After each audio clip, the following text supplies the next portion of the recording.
우리 옆에 성도님과 인사하실까요? 은혜의 시간이 됩시다. 다시 한번 인사합시다. 분노하지 맙시다. 성도들이 화낼 일이 뭐 있겠습니까만 다 천사들로 제 눈에 보이셔서 혹시라도 삶에서 분노를 하지 마시기를 바랍니다. 사람은 화를 낼 수 있는 존재입니다. 늘. 그런데 화가 막 가득가득 차 있는 사람도 있고 늘 주변에 보면은 온화한 사람들도 있습니다. 성경에서는 화를 내거나 분노하는 것을 좋게 평가하고 있지는 않습니다. 예수님께서도 의로운 분노를 발하기도 하셨지만은 늘 죄인들을 사랑하셨고 온화함으로 사람들에게 다가서셨습니다. 오늘의 시대는 분노가 많은 시대입니다. 그만큼 불평등하다고 사람들이 느끼기 때문이고 또 상대적인 박탈감이 커서 그렇다라고 이야기도 합니다. 오늘 본문에 요나라는 선지자가 나오고 있는데 이 분노를 발하고 있는 모습이 곳곳에 나옵니다. 그래서 1절 보면 요나가 매우 싫어하고 성내며 4절에 여호와께서 이르시되 내가 성내는 것이 옳으냐라고 또 묻습니다. 8절에 스스로 죽기를 구하여 사는 것보다 죽는 것이 더 낫습니다. 그렇게 막 화내는 모습을 볼 수가 있습니다. 오늘 4장 말씀은 요나서의 결론과도 같은 말씀입니다. 요나 선지자는 주일학교 때부터 설교를 많이 들어서 잘 알고 계실 겁니다. 하나님의 말씀을 거역하고 하나님께서 원하시는 니느웨라는 나라로 가지 않고 다시스로 가는 배를 타게 됩니다. 하나님께서 큰 풍랑으로 그의 앞길을 막으셨고 선원들이 제비를 뽑아서 요나를 바다에 던졌습니다. 요나는 하나님께서 예비하신 물고기 뱃속에서 3일 동안 회개의 기도를 또 드리게 되지요. 물고기는 요나를 원래 목적지인 니느웨 성에 토해냈습니다. 이때 요나가 하나님의 말씀을 들고 선포를 합니다. 자기 나라와 적대 관계였던 아수르가 회개하는 것이 달갑지 않았던 요나는 전심으로 선포하지는 않았던 것 같아요. 그래서 이 니느웨 성이 그 시내 도성만 3일 온종일 밤낮으로 돌아다녀야 될 정도로 큰 성읍인데 요나는 하루 동안 다니면서 반나절 정도 다닌 것 같아요. 건성건성 외치는 것이죠. 그런데 그럼에도 불구하고 니느웨 왕과 백성들이 요나 선지자의 선포된 말씀에 순종해서 베옷을 입고 눈물을 흘리며 가슴을 치며 회개하기에 이른 것입니다. 요나로서는 전혀 자기가 기대하지 않았던 원치 않았던 결과였습니다. 3장 10절에 보면은 하나님께서 그들이 행한 것 곧 그 악한 길에서 돌이켜 떠난 것을 보시고 하나님이 뜻을 돌이키사 그들에게 내리리라고 말씀하신 재앙을 내리지 아니하셨다. 아멘. 그렇게 말씀을 주고 있어요. 요나가 그래서 하나님께 막 항의하는 겁니다. 아니 그러면 멸망할 것이라고 외친 나는 뭐가 됩니까? 하나님께서 멸망시킨다고 해서 열심히 외쳤는데 이 죄악의 성읍을 용서하시다니 이게 말이 됩니까? 요나가 매우 싫어하고 성질을 부리는 장면이 오늘의 본문 배경인 것이지요. 5절에 보면 요나가 성읍 동쪽에 앉아서 초막을 짓고 그 니느웨 성읍에 무슨 일이 일어나기를 기대하고 바라는 장면입니다. 하나님께서 마침 박넝쿨 그늘을 예비하시고 요나에게 또 햇빛이 쬐이지 않도록 가려주시죠. 그리고는 다음날 벌레를 또 예비하셔서 박넝쿨을 갉아먹게 하시고 이게 또 시들게 하십니다. 그래서 요나가 햇볕으로 인해서 또 성질을 하나님께 부리는 것이지요. 박넝쿨의 시듬도 박넝쿨이지만은 요나의 그 이면에는 니느웨 성이 멸망해야 되는데 내가 구경하고 있는데 조짐이 보이지 않아서 더 성질을 부리는 것입니다. 분노한 요나에게 하나님께서 말씀하시지요. 너는 하룻밤에 말라버리는 이 박넝쿨도 아끼지 않느냐. 하물며 이 큰 니느웨 성읍에 사람이 12만 명, 가축도 엄청 많은데 나도 당연히 아끼지 않겠느냐. 오늘 본문을 통해서 주시는 말씀입니다. 첫째는 성내는 인생이 되지 말라는 거예요. 오늘 4장 말씀은 하나님께서 니느웨 성을 심판하지 않고 용서하신 결과 요나가 하나님께 보인 반응과 그에 대한 하나님의 설득 내용입니다. 자민족 중심주의를 벗어나지 못한 한 선지자의 편협된 사고와 또 모든 인류를 사랑하시는 하나님의 견해 차이를 극명하게 보여주고 있습니다. 하나님께서 비록 니느웨에 심판을 선포하셨지만은 그들이 돌이키고 회개할 경우에 그들에 대한 심판을 철회할 것을 요나가 알고 있었기 때문에 이러한 일이 일어나지 않도록 하기 위해서 처음 사명을 받았을 때 하나님의 명령에 따라 니느웨로 가지 않고 하나님 얼굴을 피해서 다시스로 도망치려 했던 것이지요.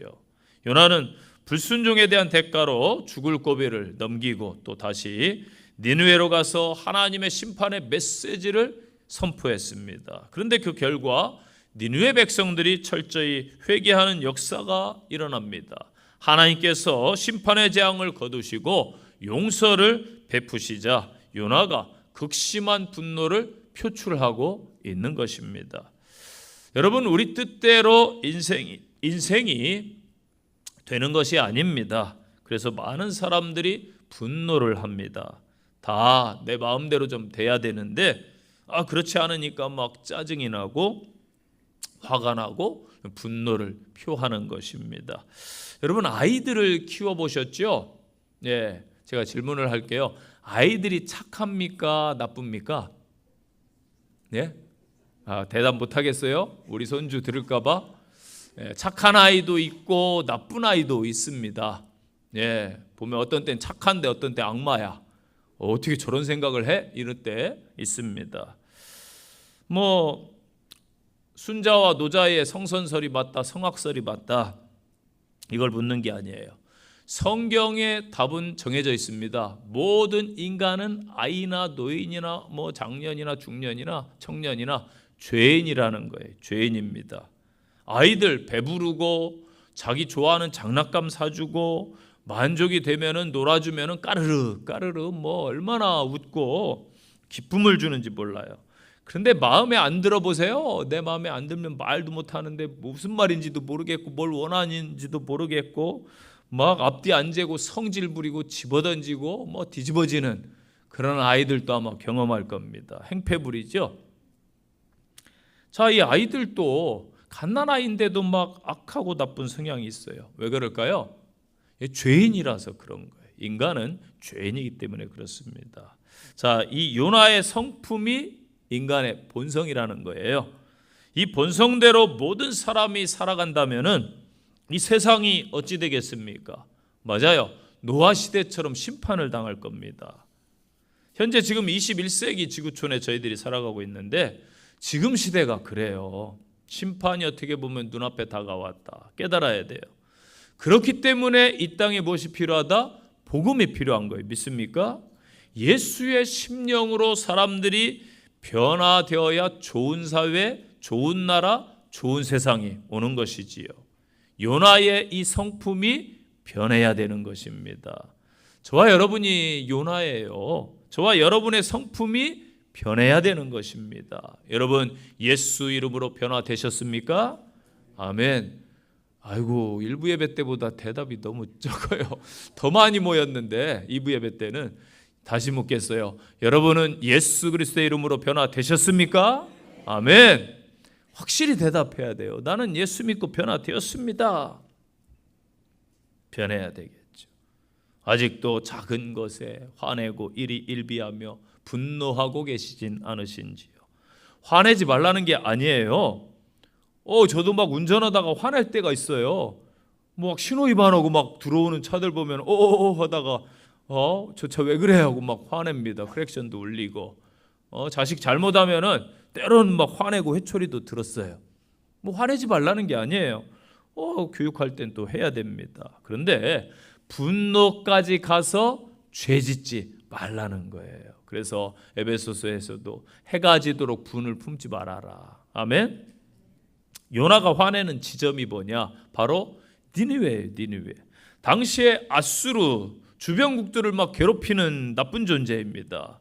그들 적국이 하나님의 복음을 듣고 은혜를 입는다는 것이 요나로서는 용납되지가 않는 거예요.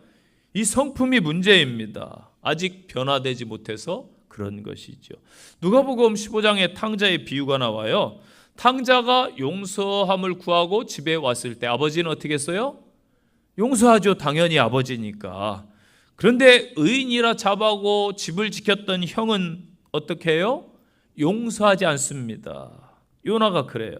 또한 우리가 그렇지 않습니까? 성도 여러분, 은혜가 무엇인가 알아야 돼요. 요나는 니느웨는 이 아수르는 은혜 받을 자격이 없다는 거예요. 망할 사람들이라는 것이죠. 그런데 여러분이 생각하는 은혜가 무엇입니까? 받을 자격 있는 자에게 주어지는 것이 은혜라고 우리는 흔히 생각합니다. 그게 보상의 법칙이기도 해요. 세상에 받을 자격이 없는 자에게 일방적으로 베풀어 주시는 하나님의 그 호의, 이게 요나의 입장에서는 마음에 안 드는 거예요. 하나님은 괜찮은 사람들에게만 은혜를 베풀지 않습니다. 죄인들에게도 은혜를 베풀어 주시는 하나님. 아니 왜 저 사람을 용서해 주지? 설명할 수 없어요. 아니 왜 저런 사람도 구원을 받았지? 설명할 수가 없는 거예요. 성경의 인물들 보세요. 다 훌륭합니까? 다 연약하고 흠이 많고 부족한 사람들이지요. 저와 여러분은 지난날 어땠습니까? 용서받은 의인일 뿐입니다. 나는 용서함 받아도 되고 저 사람은 왜 안 됩니까? 요나의 마음이 나쁜 마음이에요.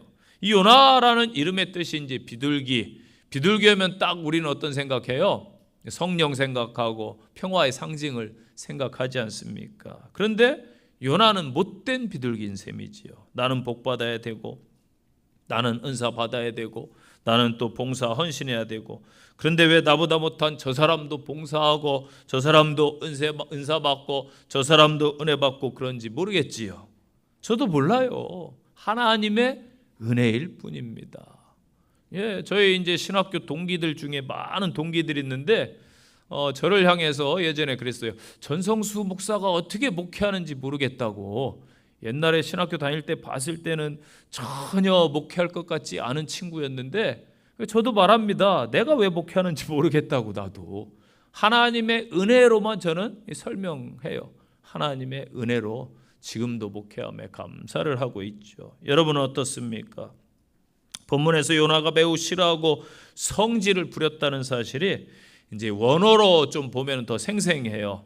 그러나 그것은 요나에게 극단적인 불쾌감을 불러일으켰다. 그는 분노로 이글거렸다. 원어 이렇게 되어 있어요. 여러분, 극단적인 막 불쾌감, 분노로 막 타올랐다. 더 강하죠? 요나가 이랬어요. 3절 보면 요나의 불쾌감, 분노가 심지어 나중에는 자기 목숨을 막 끊어버리기로 원할 정도로 극단적으로 가는 모습을 보여주고 있습니다. 분노할 수 있어요. 그러나 극단으로 치우치면은 마귀가 역사합니다. 현재 한국 사회 곳곳을 보면은 분노가 표출되는 장면을 쉽게 목격합니다. 도로 위에 사소한 실수에도 격한 반응을 보이고 막 쫓아가서 보복 운전하는 거 너무나 많습니다. 온라인 공간에서 익명성을 방패 삼아서 감정적인 막 댓글을 함부로 남기고, 연예인들 잘못하고 실수할 수 있죠. 그런데 죽어라 왜 사냐, 정말 저주스러운 말도 막 함부로 합니다. 또 직장에서 사회생활하면서 감정 노동에 시달리는 노동자들이 너무나 많다고 그래요. 군대에서도 직장에서도 어디에서도 일상에서도 사소한 마찰이 큰 갈등으로 번지는 경우도 너무나 많습니다. 자, 그렇다면 한국 사회는 왜 이렇게 분노에 휩싸여 있는 것일까요? 여러 이유가 있겠지만 대표적으로 한국이 과도한 경쟁과 그로 인한 압박이 상당하다고 합니다. 또한 경제적인 불확실성, 또 양극화 현상이 큰 문제가 된다라고 사회학자들이 지적합니다. 또 치솟는 물가, 경제적 어려움은 상대적 박탈감을 느끼는 계층에서 좌절과 분노를 표출하게 한다고도 합니다. 자, 우리 사회는 타인에 대한 긍정적인 해석보다는 의심과 방어적인 반응이 아주 강한 사회입니다. 왜냐하면 역사를 보면은 계속해서 외부의 침략을 받아왔기 때문에 방어하려고 하는 이 기제가 강해요. 정치, 성별, 세대 갈등으로 인한 것이 이어지고 사회의 신뢰를 무너뜨리는 것이죠. 사회적 불신과 소통의 부재가 큰 원인이 된다는 것입니다. 자, 분노가 자연스러운 감정이지만 갈등과 폭력으로 이어지면은 큰 문제를 야기합니다. 공감, 격려, 감사, 소통이 되는 그 사회를 만들기 위해서 우리는 서로 노력을 해야 되겠죠. 영적으로 보면은 분노의 뒤편에는 반드시 악한 마귀가 사단이 부추기고 역사를 합니다. 이 땅의 크리스찬들이 성령의 사람으로 온전히 서면은 이 사회는 분노가 떠나가고 자리 잡지 못할 줄로 믿습니다. 그래서 여러분 성내지 마시고 하나님의 의를 이루시기를 바랍니다. 이제는 변화돼야 됩니다. 성도답게 사시기 바랍니다.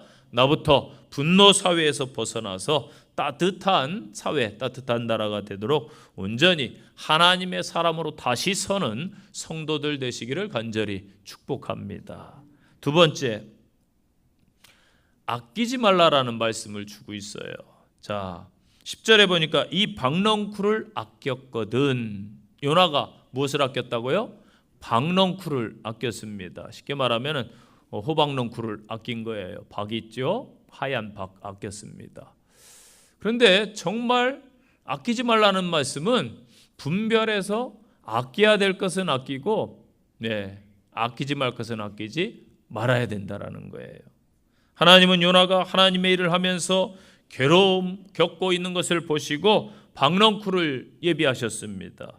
이때 요나가 심히 기뻐했다 그렇게 말씀을 주고 있어요. 요나서를 여러분 1장부터 쭉 읽어보세요. 얼마 안 되니까 읽어보면은 요나가 기뻐하는 모습을 찾을 수가 없어. 요나 선지자의 특징을 꼽으라면은 성질내는 선지자, 투덜이 스머프, 옛날 스머프가 있어요. 투덜대는 스머프가 있는데 왜 주일날 교회 반찬이 이래? 투덜대는 사람은 왜 주보가 이래? 또 주보 가지고 투덜대고 왜 장로님들은 그래? 권사님들은 그래? 왜 이 나라는 이래? 왜 이 사회는 이래? 다 투덜대는 거예요. 요나는 기뻐하는 모습을 찾아볼 수 없는데 언제 기뻐했다고요? 이 요나가 박넝쿨을 하나님이 주시니까 그 햇볕 잠깐 가린다고 엄청 기뻐한 거예요. 요나가 어린아이만 12만 명이 살고 있는 니느웨 성이 멸망당하기만을 고대하고 원망 불평하면서 하나님이 자신을 위해서 박넝쿨을 만들어 그늘을 만들어 주실 때는 심히 기뻐하는 매우 이기적인 모습을 보여주고 있습니다. 요나가 뜨거운 햇볕을 가려주는 박넝쿨을 무척 아꼈습니다. 우리는 이 장면에서 요나의 기쁨이 철저하게도 이기적이고 자기 중심적인 것을 한눈에 느낄 수가 있지요. 많은 사람들이 이 같은 자기 중심적인 욕망과 자아사랑을 가지고 지금 현재 살아가고 있단 말이에요. 하나님은 그 같은 요나를 강압적으로 징계하고 버리시는 대신에 박넝쿨을 통해서 좀 스스로 깨닫고 니느웨 사람처럼 자신의 잘못을 깨닫고 돌아오기를 기대하셨을 것 같아요. 이를 위해서 박넝쿨을 준비하셔서 하나님의 자비를 경험하게 하시고 나서 다시 벌레를 보내서 박넝쿨 줄기를 씹어서 순식간에 시들게 하심으로 요나에게 뜨거운 햇살의 고통을 맛보게 하심으로 자신에게만 민감하고 다른 사람에 대해서는 무관심한 요나의 개인주의가 얼마나 잘못된 것인가 이걸 깨우쳐 주시기를 원한 것이지요. 현재 여러분들이 아끼는 세상적인 것들 다 하룻밤 사이에 시들어버릴 박넝쿨입니다. 깨달으세요. 이 세상 심판 때 다 형족도 없이 불타버릴 것입니다. 성경 베드로서의 말씀이에요. 여러분들이 지금 의지하고 있는 게 무엇인가요? 하나님에 의해 우리가 사랑하는 것이 바로 박넝쿨이라는 사실을 아시나요? 내가 믿고 의지하고 있는 부귀와 권세, 건강, 재능, 지식, 학벌, 가족, 물질 여러 가지 있을 수 있어요. 그런데 이런 것들은 하나님의 섭리와 관심과 사랑보다 앞서면은 안 되는 것입니다. 내가 아끼는 것이 우상인 거예요. 현재 하나님만 섬기다 하면서 실상은 우리에게 각종 우상이 너무나 많아요. 이 세상이나 세상에 있는 것들을 사랑치 말라. 세상이 우상이 되었습니다. 이게 오늘 우리의 모습이기도 하지요. 여러분, 무엇을 그렇게도 아끼시나요? 박넝쿨을 주셨을 때 요나는 하나님의 베푸심에 대해 감사치도 않았고, 박넝쿨을 보내주신 하나님의 관심, 사랑에 대해서 알려하지도 않았어요. 오로지 박넝쿨 그 자체로만 만족했단 말이에요. 다시 말해서 하나님께서 허락하신 구원의 기쁨, 가족의 소중함, 일터의 소중함, 건강과 기타 베푸신 하나님의 사랑과 은혜에 감사하지 않고 오로지 그 베푸신 축복, 자기의 배와 욕정과 또는 즐거움만 채우며 살아가는 그런 사람들을 징책하고자 하나님은 벌레의 징벌을 사용하고 계시다는 것입니다. 여러분, 진정한 신앙인이 된다는 것은요, 하나님께서 저와 여러분을 창조하셨고 우리를 구원해 주셨고 하나님이 여전히 우리를 보호하시고 하나님이 인도하신다는 것을 철저히 인정하는 것입니다. 그러므로 주님 안에 삶의 무게, 중심을 두어야 하는 것입니다.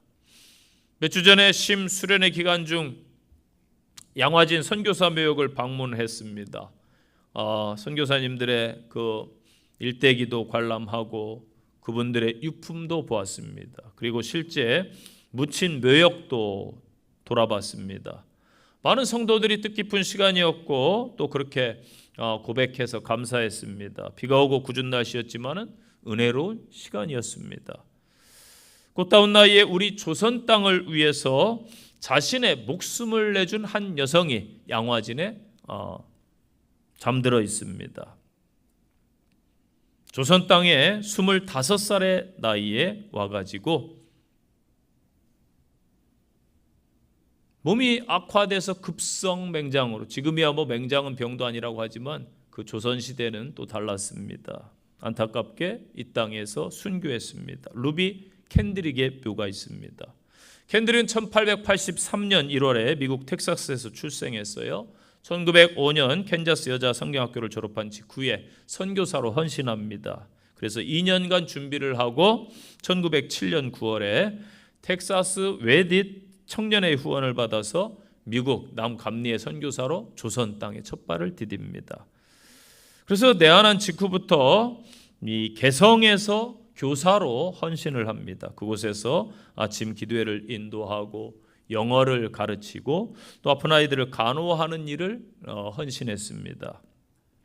그녀는 젊고 사랑스러웠고 아름다웠고 헌신을 통해서 많은 조선인들의 사랑을 받게 됩니다. 그러나 그녀는 1908년 8월에 이 과로로 인해서 조선에 온 지 1년도 안 돼요. 9개월 만에 죽음을 맞이합니다. 조선시대 말 그 헐벗고 미개한 우리를 찾아온 캔드릭은 만일 내게 1000개의 생명이 있다면 모두 조선을 위해 바치고 싶습니다 라고 말하곤 했다고 합니다. 죽기 얼마 전에 미국에 있는 부모님께 보낸 한 통의 편지가 전해져 오고 있습니다. 그 편지 내용입니다. 이곳 조선 땅에 오기 전 집들에 심었던 꽃들이 활짝 피어났다는 소식을 들었을 때 하루 종일 집 생각만 했습니다. 욕심쟁이 수지가 그 씨앗을 받아 동네 사람에게 나누어 주다니 너무나 대견스럽군요. 아버지 어머니, 이곳 조선 땅은 참으로 아름다운 땅입니다. 모두들 하나님을 닮은 사람들 같습니다. 선한 마음과 복음에 대한 열정으로 보아 아마 몇십 년이 지나면은 이곳은 예수님의 사랑이 넘치는 땅이 될 것 같습니다. 저는 복음을 듣기 위해 20km를 맨발로 걸어오는 어린 아이들을 보았을 때 그들 안에 있는 하나님의 사랑 때문에 도리어 위로를 받습니다. 그러나 한편에서는 탄압이 점점 심해지고 있습니다. 그저께는 예수님을 영접한 지 일주일도 안 되는 서너 명의 성도가 끌려가서 죽임을 당했고 토마스 선교사와 제임스 선교사도 죽임을 당했습니다.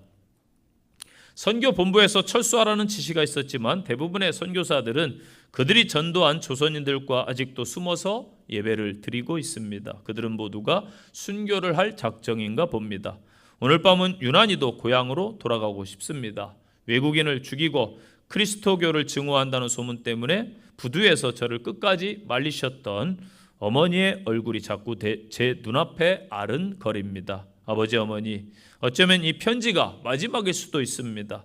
내가 이곳에 오기 전에 뜰에 심었던 한 알의 씨앗이 이제 내년이면 온 동네가 꽃으로 가득하겠지요. 그리고 또 다른 씨앗을 만들어 조선 땅에는 많은 꽃들이 피고 그들도 여러 나라에서 씨앗이 될 것입니다. 저는 이 땅에 저의 심장을 묻겠습니다. 바로 이것은 제가 조선을 향해 가지는 열정이 아니라 하나님께서 조선을 향해 가지는 열정이라는 것을 알게 되었습니다. 아버지, 어머니 사랑합니다. 이런 편지입니다. 또 한 통의 편지를 자기를 후원한 단체인 에딧 청년회에 보냈는데 이와 같은 글이 그녀의 묘비에도 남겨져 있지요. 내게 1000개의 생명이 있다면 이 모든 생명을 오직 조선을 위해 바치리라. 그리고 또 간곡한 부탁의 말이 기록되어 있습니다. 편지에 죽을 것을 알았는지 유언과 같은 편지를 선교회에 보냈습니다. 내가 죽거든 텍사스에 있는 청년들이 10명, 20명, 50명씩 조선에 올 수 있도록 파송해 주세요.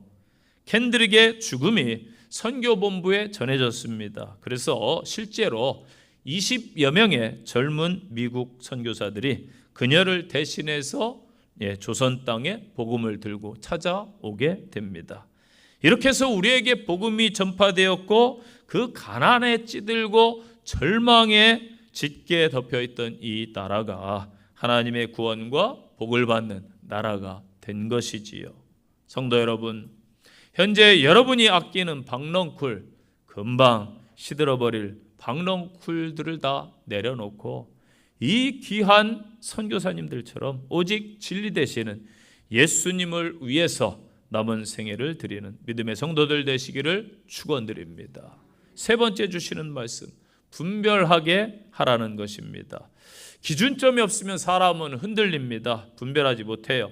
이 세상의 물질, 권력, 지위, 지혜가 분별력을 주지 못하고 생명과 즉 영생을 주지 못합니다. 천국 소망을 줄 수 없어요. 그래서 무엇이 진리인지 분별해야 인생을 잘 사는 것입니다. 예수님 말씀하셨어요. 요한복음 14장 6절에서 내가 곧 길이요 진리요 생명이다. 믿습니까? 분별하지 못한 채 니느웨 사람 12만 명이 있어요. 본문에서 좌우 분별 못한다는 것은 사실은 어린아이들을 말한 거예요. 원문에 보면은 어른을 합하면은 거의 니느웨 성의 숫자는 5, 60만을 훨씬 능가했다고 합니다. 하나님은 분별치 못하는 그 영혼들을 보라는 거예요. 사실 요나는 하나님의 부름받은 선지자로 일했습니다. 그러나 요나에게 한 가지 부족한 게 있어요. 그게 뭐예요? 하나님의 마음을 모른다라는 거예요. 지금까지 요나가 하나님과 갈등을 일으킨 것은 그가 하나님의 마음을 알지 못했기 때문입니다. 여러분, 가족에서 왜 갈등이 일어나고 그럴까요? 자녀들이 청소년기엔 반항도 하고 사춘기도 오고 그러는데 부모님의 마음을 이해하지 못하면 갈등이 와요. 그런데 어느 순간 철이 들어서 부모님이 참 안타깝고 초라해 보이고 아이고 우리 아버님 어머님 늙으셨네 이런 생각이 들 때가 반드시 와요. 저도 그걸 겪었어요. 저희 아버님이 90세이신데 예전에 70세 때부터 아이고 늙으셨네 그런 생각이 들어요. 그러면은 이해 못할 것도 없고 이해 안 될 것도 없고 다 그렇더라고요. 하나님께서는 이런 요나에게 질문을 하시는 거예요. 내가 이 박넝쿨로 인해서 성냄이 어찌 합당하냐? 이 큰 성읍 니느웨 좌우를 분별치 못하는 자가 12만 명인데 육축도 많이 있는데 내가 아끼는 것이 어찌 합당치 아니하냐? 여러분, 이 지구촌에 영적으로 이 니느웨 성의 아이와 같이 분별 못하고 물질이 전부인 양, 이 세상이 전부인 양 살아가는 수많은 미련한 인생들이 너무나 많아요. 그들을 바라봐야 되는 것이죠. 가든지 보내든지 사명을 감당해야 돼요. 오직 예수님의 복음이 이 세상의 희망이요 소망인 줄로 믿습니다. 현재 이 세상이 온갖 죄악으로 들끓고 있잖아요. 사단이 온 세상을 불법과 강포로 가득 채우고 있잖아요. 그럼에도 불구하고 하나님은요, 왜 심판하지 않는지, 가만히 계시는지 이렇게 생각할 때도 있지요. 그러나 이 모든 것에도 불구하고 하나님은 인간을 향한 사랑, 긍휼로 가득하시다. 하나님은 오늘도 모든 사람이 구원받기를 원하시는 줄로 믿으시기 바랍니다. 여러분과 제가 요나예요. 이미 하나님의 은혜 아래 살면서도 누리지 못하는 바보 아닙니까? 분별 못하면 바보 소리 들어도 돼요. 바보 소리 들으면 기분 좋아할 사람 없어요. 탕자는요, 오히려 아버지께로 돌아오기가 더 쉬워요. 아예 그냥 타락해버린 사람, 갈 때까지 간 사람 더 이상 나빠질 것도 없잖아요. 아예 밑바닥을 치면은 돌아올 일만 남은 것이지요. 그런데 자기 의에 충만한 사람, 교회 안에 거하는 사람, 예수를 믿는 것 같은데 하나님의 은혜를 모르는 사람, 그 아버지가 베푸는 그 은혜가 불공평해서 불평한다는 거예요. 아버지의 재산을 다 말아먹은 탕아를 그냥 받아주다니 이게 말이 되는 것입니까? 탕자의 형과 같은 사람들은 정죄와 심판을 요구하는 겁니다. 어떻게 나보다 더 못된 저런 인간에게 살찐 송아지를 잡아주고 잔치를 베푼다? 돌아온 아들을 축하하는 자리에 형은 참여하지 않습니다. 어떻게 저럴 수 있냐? 억울하죠. 불공평한 것 같죠. 도대체 아버지 마음을 이해할 수가 없는 거예요. 그게 바로 요나입니다. 중요한 말씀이에요. 여러분, 무엇이 문제일까요? 내가 현재 받고 있는 사랑과 은혜에 대해서 모른다는 게 문제인 거예요. 요나는 자신이 하나님의 사랑과 은혜 가운데 늘 있었음을 몰라요. 보세요. 요나서 1장부터 읽어보면 도망치는데 하나님이 선원들에게 은혜를 또 베풀어서 물고기를 예비하셔서 성내는데도 뭐 다독여주고 늘 은혜 가운데 있었는데 몰라요. 하나님은 니느웨 백성에게만 은혜를 베푼 것이 아니지요. 요나에게도 은혜를 베풀어 주셨어요. 그런데 요나는 자기가 받은 은혜를 잊어버린 겁니다.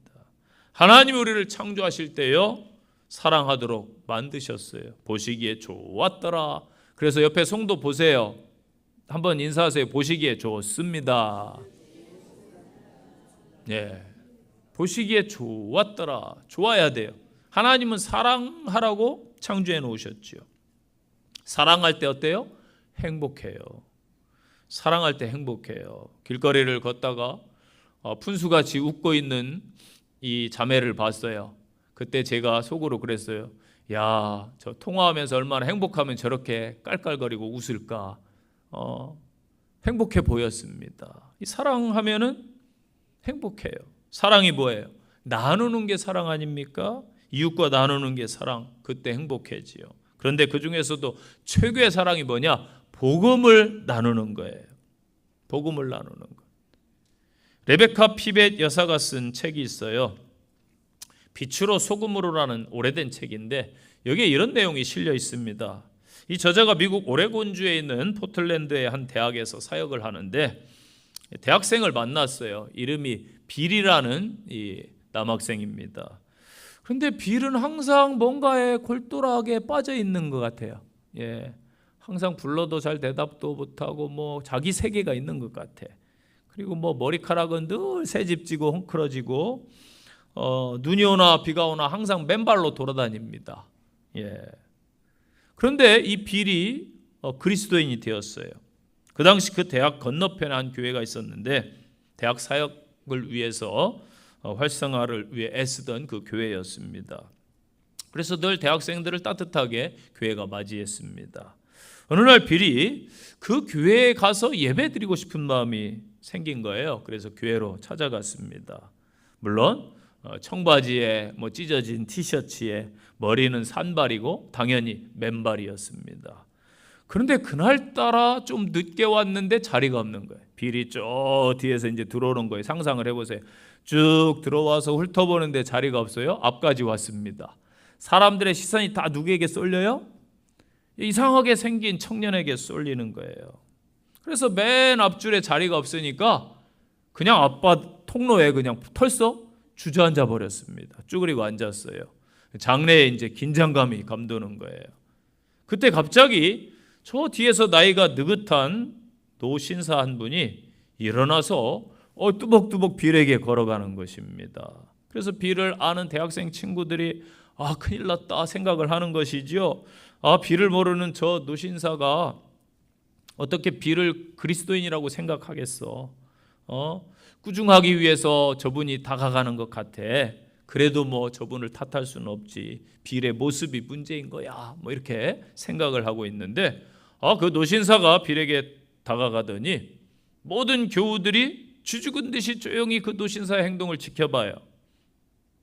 빌 옆으로 가더니 약간 힘들게 몸을 구부리면서 털썩 빌 옆에 주저앉았습니다. 그리고 예배가 끝날 때까지 그 노신사는 빌 옆에서 함께 복도에 앉아서 예배를 드린 것이지요. 모든 교우들이 그 광경을 보면서 눈시울이 뜨거워지고 은혜를 받았다고 합니다. 여러분, 지금 시대는 분별하지 못하는 시대예요. 어른이라고 해서 다 분별하는 게 아닙니다. 뭐 선진국이라고 해서 분별하는 게 아니에요. 예수님 모르면 이거 분별 못하는 거예요. 보세요. 물질 만능주의, 과학이 최고다, 인간 최고다, AI가 최고다. 그리고 가는데 인간성은 지금 퇴보하고 있어요. 더 어려워지고 있어요. 경제는 세계가 그렇습니다. 전쟁하고 재난이 일어나고. 지금 시대가 그래서 분별하지 못하는 시대다. 니느웨 성에 하나님을 모르는 사람들과 같다. 이 세상에 소망을 걸고 살아가는 사람들에게 저 천국 소망, 예수님을 알려야 됩니다. 저와 여러분이 분별치 못하고 흑암 가운데 헤매는 주변인들에게 복음으로 빛과 소망이 되시기를 바랍니다. 마지막으로 주시는 말씀, 먼저 생명을 소중히 여겨라. 9절로 11절까지 말씀은 시든 넝쿨로 인해서 당하는 극심한 고통에 대해서 원망 불평을 쏟아내는 요나에게 그 시든 것을 이용해서 니느웨 구원의 정당성을 피력하는 하나님을 보여주고 있지요. 하나님이 소중히 여기시는 것과 요나가 소중히 여기는 것이 선명하게 대조됩니다. 박넝쿨과 여러분, 니느웨 성의 60만의 그 생명 누가 더 소중합니까? 오늘날 사람들 보세요. 자기와 관련된 이권 문제에 대해서는 물불을 가리지 않아요. 내 가족 일이라면 뭐 체면도 없어요. 지금 뭐 한국의 님비 현상 보세요. 장애인 학교 우리 동네 못 짓는다, 뭐 난리잖아요. 그런데 여러분, 후천적 장애인이 더 많은 거 아시지요? 건강한 내 자녀 장애인 될 수 있어요. 후천적 교통사고 나서 장애 겪고 질병으로 장애 겪고. 우리 주변의 가족들 다 장애가 있어요. 교회 공동체도 마찬가지고 사회도 직장도 그래요. 그냥 더불어 살아야 되는데 왜 그러는지 모르겠어요. 자기와 관련된 이권에 대해서는 막 열을 냅니다. 하지만 자기와 동떨어진 곳에 제 아무리 많은 사람이 큰 위기에 직면해 엄청난 고통을 당한다 해도 눈 하나 깜빡이지 않습니다. 이는 단지 여러분 세상 사람들의 태도만일까요? 하나님의 백성이라 자부하는 사람들, 사역자들의 삶의 자리에서도 똑같이 재현되고 있어요. 한 생명을 천하보다 귀하게 여기시는 하나님을 예배하며 스스로 그리스도인이라 자처하며 살아가고 있는데, 이 세상에서 일어나는 온갖 비극, 슬픔, 아픔에 대해서 애써 태어나고 외면하고 있는 것이 오늘의 이 기독교의 크리스찬들의 모습이 아닐까요?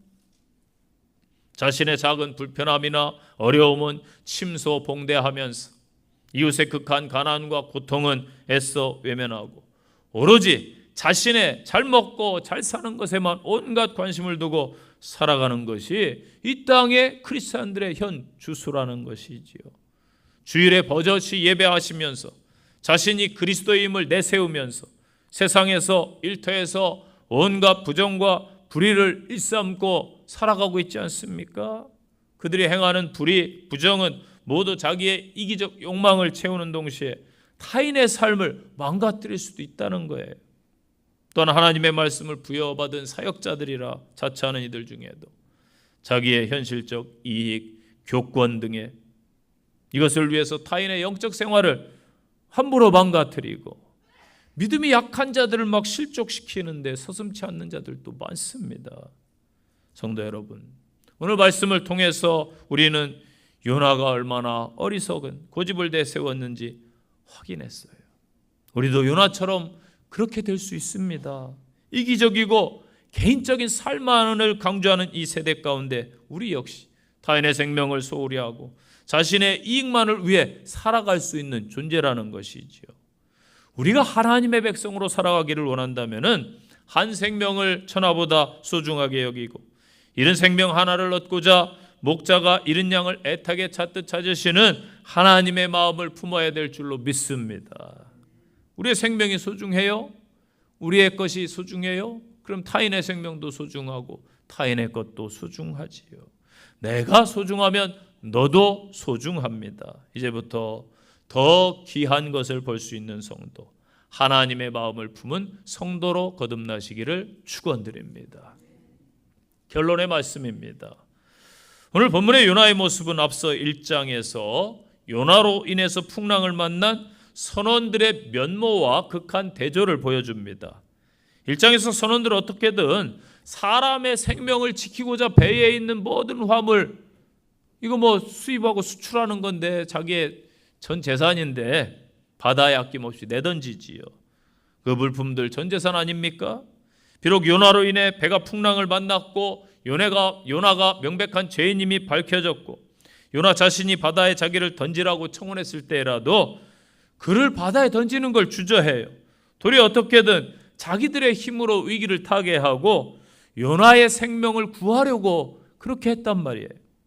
그들의 노력에도 불구하고 감당할 수 없는 풍랑 앞에서 어쩔 수 없이 요나를 바다에 던지지만 그 이후에 겸손히 하나님의 용서와 하나님의 은혜를 그들은 구했습니다. 이러한 선원들의 태도와 죄인들이라고 무자비하게 파멸을 기대하고 자기 머리를 시원하게 하는 박넝쿨은 아끼면서 니느웨의 생명은 아무렇지도 않게 여기는 태도, 또 온 세상의 주권자신 하나님 앞에서 겸손할 줄도 모르고 자기 주장이 통하지 않았다고 해서 원망과 불평의 매를 내뱉고 목을 곧게 하고 자기 주장만 내세우는 선지자 요나를 보시기 바랍니다. 우리는 이러한 요나의 면모가 그에게만 국한된 게 아니고 오고 오는 모든 세대 성도들, 자부하는 성도라 자부하는 자들이 빠질 수 있는 오류임을 기억해야 됩니다. 오늘날의 크리스찬들도요, 요나와 같이 얼마든지 하나님을 알지 못하는 세상 사람만도 못한 그릇된 일을 저지르기도 하고 왜곡되고 편협한 시각으로 살아갈 수 있음을 우리에게 오늘 알려주는 거예요. 이를 일깨우시는 하나님 아버지 앞에서 우리는 다시 서야 될 줄로 믿습니다. 하나님께서 어리석고 완고한 요나를 끝까지 참으셔서 온 인류를 향한 당신의 사랑과 자비를 알게 해 주셨습니다. 하나님의 백성은 하나님께서 어떠한 분이신지를 세상 가운데 드러내는 삶을 살아가야 합니다. 고난에 처한 사람들, 상처받고 성내고 분노하는 사람들, 아픔 가운데 있는 사람들, 어둠 속에서 빛을 보지 못하는 안타까운 사람들, 예수를 모르는 이 시대의 많은 사람들에게 저와 여러분이 하나님의 사람들이 되시기를 간절히 축원드립니다. 적용의 말씀입니다. 첫째, 나는 분노의 사람입니까? 온유한 사람입니까? 한 주간 자신을 돌아보시기 바랍니다. 두 번째 적용입니다. 나의 우선순위는 무엇입니까? 내가 아끼는 것이 정말 주님이신지 돌아보시기를 바랍니다. 세 번째 적용입니다. 분별하지 못하는 사람들이 이 땅에 많이 있습니다. 내가 해야 할 일은 예수 그리스도를 알려주시는 이름을 기억하시기를 바랍니다. 마지막 적용입니다. 먼저 생명을 소중히 여기는 성도들이 되시기를 바랍니다.